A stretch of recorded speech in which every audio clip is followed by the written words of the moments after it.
Alright, I wanted to put together a video on how to do an oil change on a 2003 Avalon.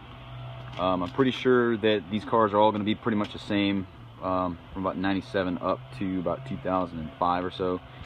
They should all have the same engine. I'm not entirely sure, so do your research before doing it. This video is going to be for instructional and informational purposes only. I do not assume any risk or injury or damage to your vehicle. This is purely for informational purposes.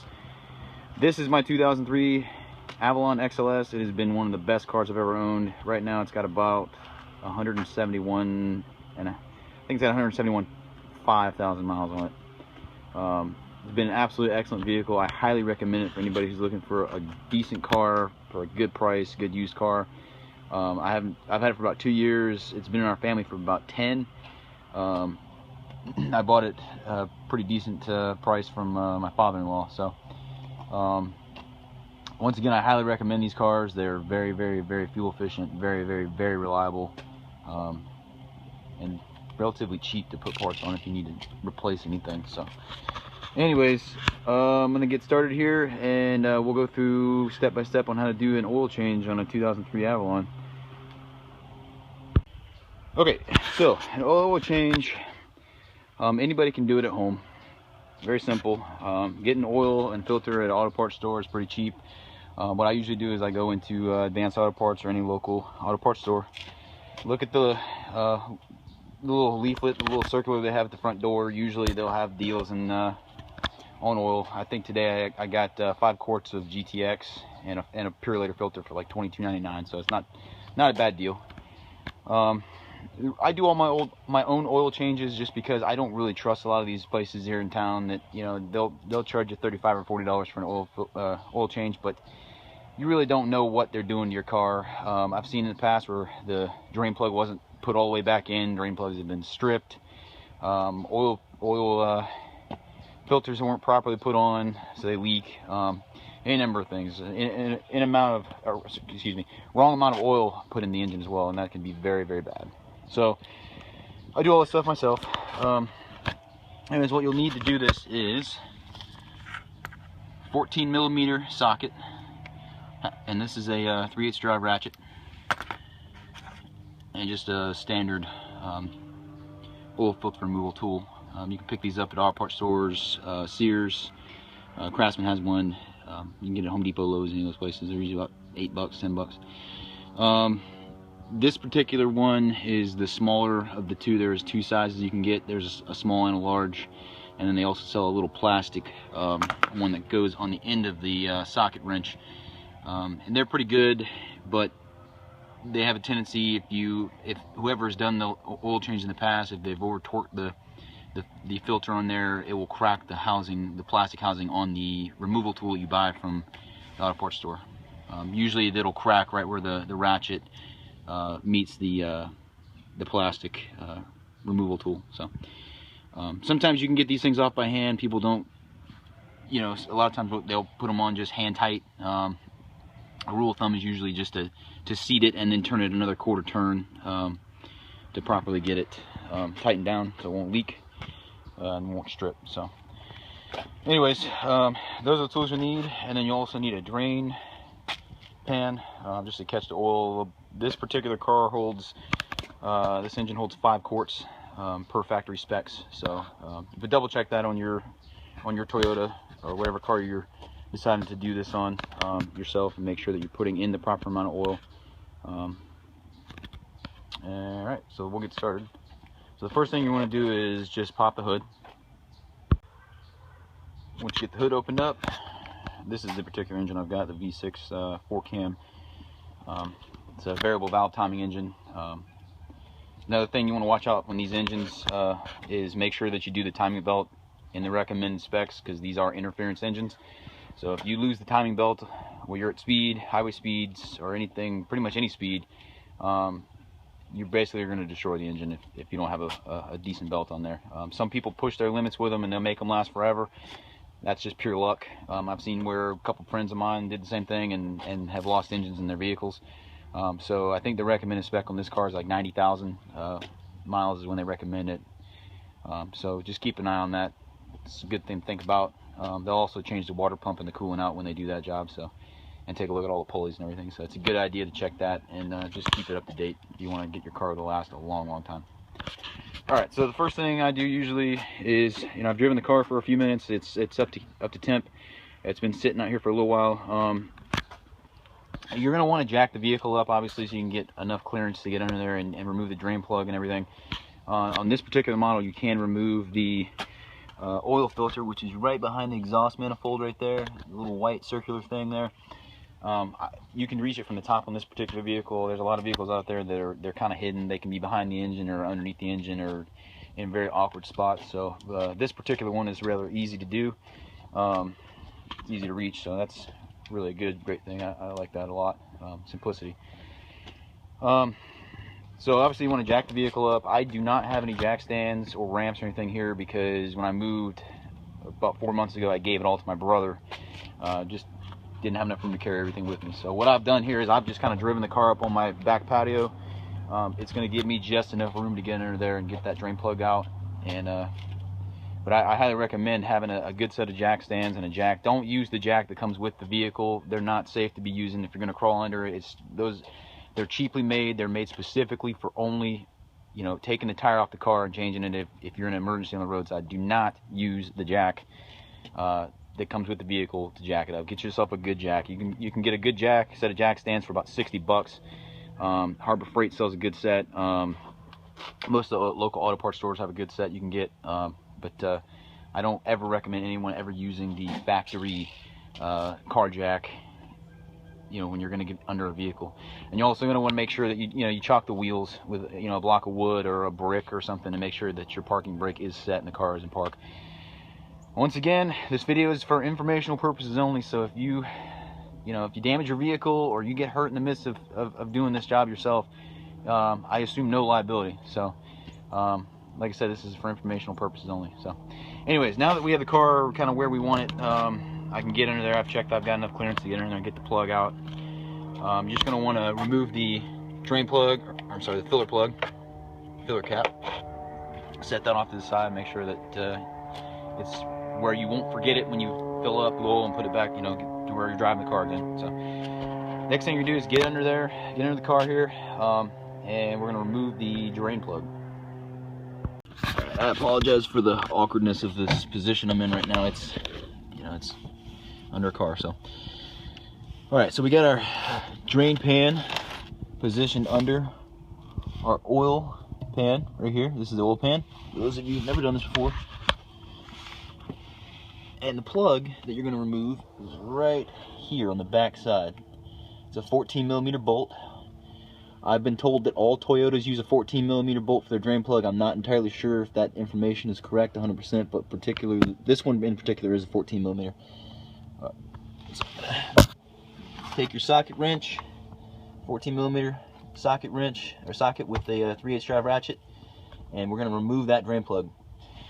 Sometimes these plugs can be torqued in there pretty tight. Don't wrench on it. Don't force it. Just kind of put just a little bit of force on it. Not enough to break the bolt or strip it out or anything. Just enough to break it. It should come loose fairly easily with just a little resistance.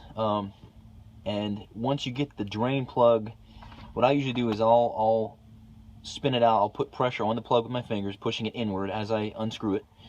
And as I can feel it come out, you'll start to feel it get a little loose. And I kind of leave my hand there, to keep the oil, because the oil is going to go pouring out of this thing when you get that plug out. So I'll try my best to hold the camera to show y'all as I'm doing that, but I got to break this bolt loose real quick. 1 second. Alright, so I've got the bolt came out, just a little resistance on it, and it popped loose. And I did my own oil changes, so I know how tight it is. Try not to over torque them. Got the drain plug, the drain pan positioned right underneath. I'm going to try to do this while I'm holding the camera. It's going to be really awkward. I'm going to have to reposition myself. Bear with me. Alright, I'm going to have to try to do this with my... Sorry, I have my hand here in the wrong position, but I'm probably gonna get a little oil on me. Just unscrew the bolt. And it's gonna come pouring out.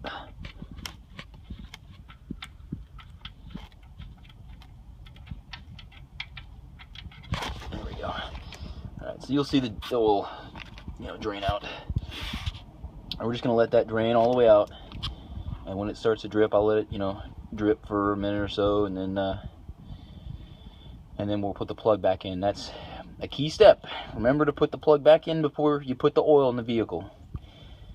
I know quite a few people, I have not done it myself, but I've seen where people forget to put the drain plug back in, and they pour the oil in the car, and then they've got a big mess on their hands. It'll be fresh oil. Not only are you wasting the oil, but there's gonna be a big mess all over your driveway. So we'll let this drain out, and I'll get right back to you. And while that's draining, I just want to show everybody, this is just a standard 14mm Toyota oil pan drain plug.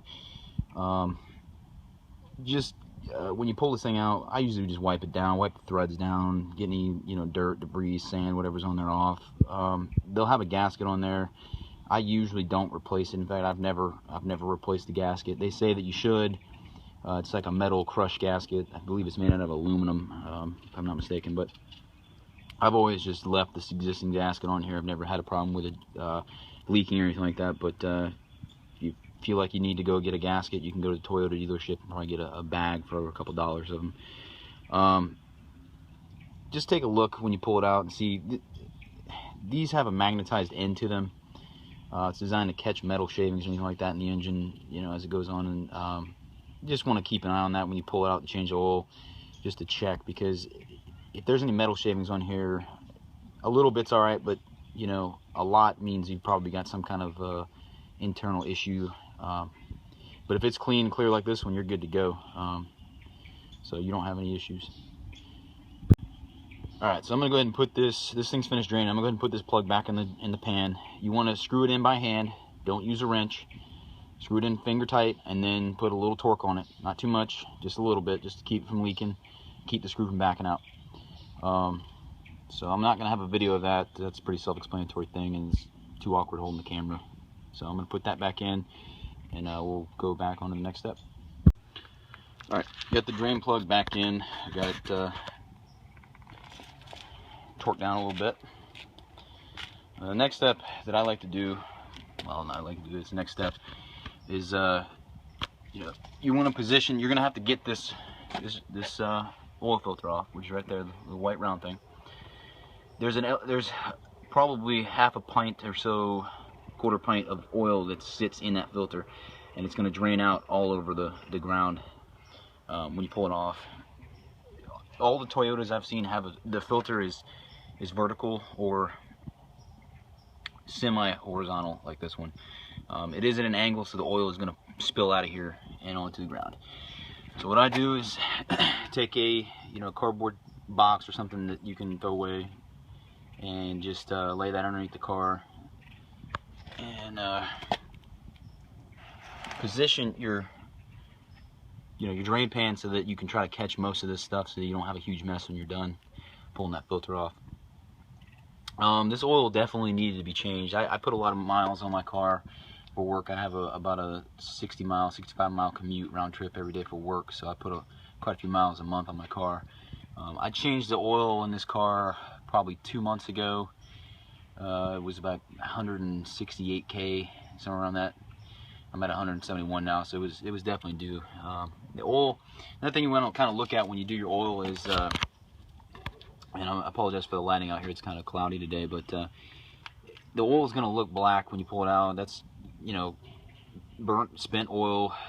Carbon, a lot of carbon is absorbed into the oil when you change it, and that's another reason why you want to change your oil frequently. Don't run it till it's in the ground. You want to change it frequently. The oil is like the blood of an engine. So you want to take a look at it also. If you see any kind of white streaks or a chocolate milkshake consistency, that usually means you have a head gasket issue, or some kind of internal leak where you've got oil and antifreeze mixing in the engine, which is not good. You want to get that addressed as soon as possible. The more miles you put on your car with it in that condition, the worse off it's going to be. it can affect your bearings. Pretty much everything in the engine that moves is going to be toast. So, you know, oil and water don't mix. So, and water is not, it doesn't lubricate metal. So, this oil looks, you know, it's black, it's dirty. It needed to be changed. It probably had close to 3,000 miles on it. But there's no streaking in it really. There's no you know, that line that's showing up on the video right now is actually, that's the reflection from the bumper. But you don't want to see any white streaks or creamy consistency to the oil, because it's going to mean you have issues. So I'm just going to position this pan underneath the oil filter here, and we'll get that oil filter off. Another thing I wanted to mention before we do this is that the way Toyota designed this engine, the exhaust manifold kind of wraps the downpipe, which is it's called the downpipe. This is your exhaust manifold right here. Bolts up to the head. There's a piece down here below here that bolts to this piece right here. It's called a downpipe. It's got a catalytic converter connected to it right here, and an oxygen sensor. This is your bank one, sensor one, more than likely. The downpipe is going to get some oil on it. When you pull this filter off, it's going to get all over it, and the car is more than likely, it's going to smoke a little bit. It's going to smell like burning oil. It's going to smoke for probably 10 or 15 miles. Excuse me. That is not something you need to worry about. It will burn off, and it'll go away eventually. It happens to me every time I change the oil in this car. It's pretty much impossible to get this filter off without having an issue of getting oil on the downpipe. So that's, just wanted to point that out so that no one, you know, you smell burning oil or you see a little bit of smoke. It's not anything to really worry about. Alright, so I've got my oil pan. It's kind of hard to see through here, but it's positioned relatively close to where I need it under here. And we're just going to take our oil filter wrench. Let's see here. So these wrenches, they use compression to kind of tighten around the filter, and you pull and you turn. And then which way that you have this wrench oriented on here is going to determine, you know, which direction you want it to rotate. So this car, you want it to rotate to the left, you know, to unscrew it, and to the right to tighten it. So this way is going to tighten, so we're going to want to put the wrench on with the handle this direction and pull upward. And it's another disclaimer, please, please, please, this is very, very, very hot. If your car's been running recently, and I would say within the last hour, hour and a half, this manifold is going to be extremely hot. Be very careful when you're down here pulling this, using this wrench and pulling this filter off, that you don't burn your hands on this filter. I've done it myself. Burn your hands on the manifold. It's an... Alright, so the best way to get in here and get this, and I'm sorry the camera got cut off, is I go behind on the right hand side. Make sure your wrench is oriented correctly. You want this direction, pull it off. Go back here, pull it around, stick it over the filter, and you'll see it. Just as you start to pull, it'll start to rotate. Just be easy on it. You don't want to torque it. It's turning. And I'm going to go ahead and get this off here. You'll just rotate it, and then finally it'll come off. I'm going to go ahead and turn the camera off and get this off here real quick. Alright, so I got the filter off. Once you loosen it up enough, you should be able to get your hand in there and unscrew it. And I let the, I'll unscrew it enough to where it'll start dripping down into the pan, excuse me, and let it finish draining, and then pull it out. And be kind of quick about it. When you unscrew it, rotate it, you want to rotate it up and out and pull it out. That way, because there's still going to be a good fair amount of oil in there that you don't want to drain all over the place. So this particular engine is it's the V6 3004 cam 24 valve VVTi Toyota engine. I think it's a 1MZ FE, if I'm not mistaken. I'm not really sure. The particular filter, if you're using a Purelator Classic, which is the one that was on sale today, is a Lima it says L10241, Lima 10241. Next step, before you put this filter back on, you're going to want to take a little bit of oil, fresh oil. This is what I got, 5W30. what this car requires. And pour just the tiniest little bit in here, just so you don't have a complete dry start when you start the engine back up, because this car is going to take a second for it to pump oil from the pan through the filter and up into the engine. So you don't want to have a dry start. It's never good. So put just a little bit of oil in here, not enough to make a big mess when you put it back on, but just a little bit. You're also going to want to lubricate. I just you know, my rule of thumb is I've always put a little oil in the threads. I've always put a little oil around this rubber seal right here just to keep it sealed up, and put a little oil in here. Just do that. So I'm going to pour some fresh oil in there, and I'm going to put this filter back on. Alright, and then so once you get it threaded back on, you know, do it carefully to make sure you're not over, you know, double threading it. Just put your hand down in here, turn it by hand until it's tight, so you can't turn it any further. Alright, and then you're going to want to put your wrench back on, but remember you need to change the direction. So it's going to be this way.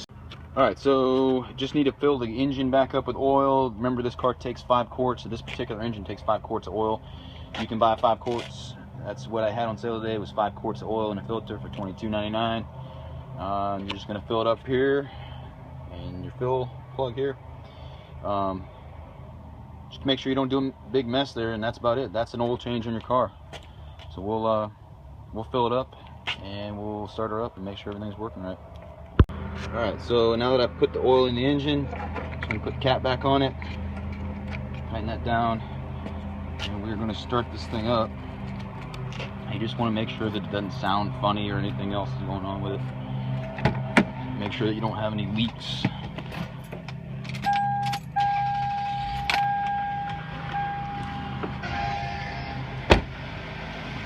Sounds pretty good. Alright, so what you're going to do after, you know, the car is, you know, everything's working, no leaks, anything like that, just go back after the fact, let the car sit after you turn it off for about 10 minutes or so, and then go back and double check the oil. There's the dipstick right there. There's a dot on there, a lower and upper. Make sure that the oil is right near the upper dot. You might need to add a little bit. You know, you don't want to overfill it, but you don't want to underfill it either. So that's about it. That's the oil change on a 2003 Avalon with a V6. If you have any questions, comments, let me know. I can answer them for anybody that's on here. Go ahead and subscribe to my channel.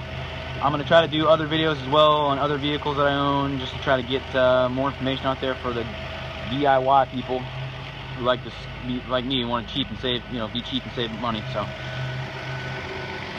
another thing also, before I close this out, I always put my spent oil in the container that came with the new oil. Makes it really easy to take it up to the auto parts store and dispose of it. They will do it for free. So don't dump it down the drain, don't dump it in your lawn. Be nice to the environment. Just take it up there and they'll recycle it for you. It's totally free. All you gotta do is take it in there. Anyways, I'm gonna clean up this mess and double check my oil here in about 10 minutes, and then we'll see how we're doing. Thanks for watching.